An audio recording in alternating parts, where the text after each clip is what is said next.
को यहाँ पर घर दिया जाए। मेरी लड़ाई उनके लिए, मैं तो बार बार कहता हूँ कि बिहार पर राज करने की मेरी लड़ाई नहीं है। मेरी लड़ाई बिहार पर नाश करने की है। अपनी सुख सुविधाओं की मेरी लड़ाई नहीं है भैया। संघर्ष मुझे विरासत में मिला है और यही संघर्ष मुझे विरासत में मिला है। जो लोग बोलते हैं ना नेपोटिज्म, नेपोटिज्म के नाम पर, लेगेसी के नाम पर मुझे ये संघर्ष दिया गया है जो मैंने अपने पिता से सीखा। मेरे पिता भैया 89 के बाद से आप सब लोग कहते हैं कि भैया मंत्री कोई भी, प्रधानमंत्री कोई भी वो मंत्री रहे, पर 89 से पहले का संघर्ष किसने देखा उनका? 69 में पहली बार वो विधायक बने थे। 20 साल तक संघर्ष किया तब वो उस लक्ष्य पे पहुंचे। संघर्ष करने से मैं डरता नहीं हूँ। डरता तो ये कदम मैं नहीं उठाता, डरता तो मैं नतमस्तक होता तमाम उन शक्तियों के सामने। पर हाँ, दुख है मुझे, तकलीफ है मुझे कि जिस तरीके से इस घर को खाली कराया गया। भाई ये घर आजीवन मुझे नहीं चाहिए, मैं उस लायक भी नहीं हूँ कि आजीवन आप मुझे दें। और मेरा परिवार कानून का पूरा सम्मान करता है भैया।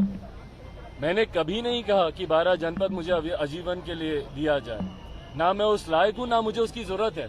भाई वैसे भी मुझे बिहार की राजनीति करनी है। अगर मैं ब्लैक एंड व्हाइट शब्दों की बात करूँ, बिहार मेरा प्रदेश है, बिहार मेरी कर्म भूमि है। मुझे बिहार के लिए संघर्ष का रास्ता मैंने चुना है, बिहारियों के लिए संघर्ष का रास्ता चुना है। दिल्ली में घर बंगले की मुझे अगर होती तो 50 साल तक मेरे पिताजी दिल्ली में रहे, उन्होंने वहाँ की राजनीति की। अभी तक हम लोगों ने दिल्ली में अपना कोई ना कोई घर तो बना ही लिया होता।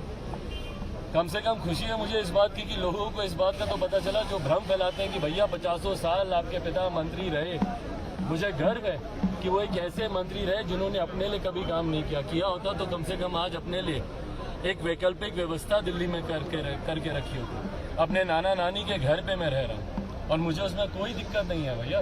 पर मुझे दिक्कत इस बात की है कि 12 जनपद जो आश्रय था, 12 जनपद जो छत थी उन तमाम गरीब, मजदूर, किसान, दलित, अल्पसंख्यक, पिछड़ा वर्ग से आने वाले लोगों के लिए एक ठिकाना था 12 जनपद में लोग जाते थे बेझिझक होकर वहां पर अपने काम, अपनी रहने, अपने खाने पीने की व्यवस्था वो मानकर चलते थे कि भैया एक घर है हम लोग का 12 जनपद में। और मैं सिर्फ बिहारियों की ही बात नहीं कर रहा हूँ, देश भर के लोगों की बात कर रहा हूँ। भाई मैं पत्रकार साथियों की बात कर रहा हूँ। आप लोग के भी जो सहयोगी दिल्ली में रहते थे, बेरोक टोक दोपहर में पार्लियामेंट कवर कर रहे हैं, धूप है, गर्मी है, बरसात है, 12 जनपद ही आते थे वहीं पर आकर चाय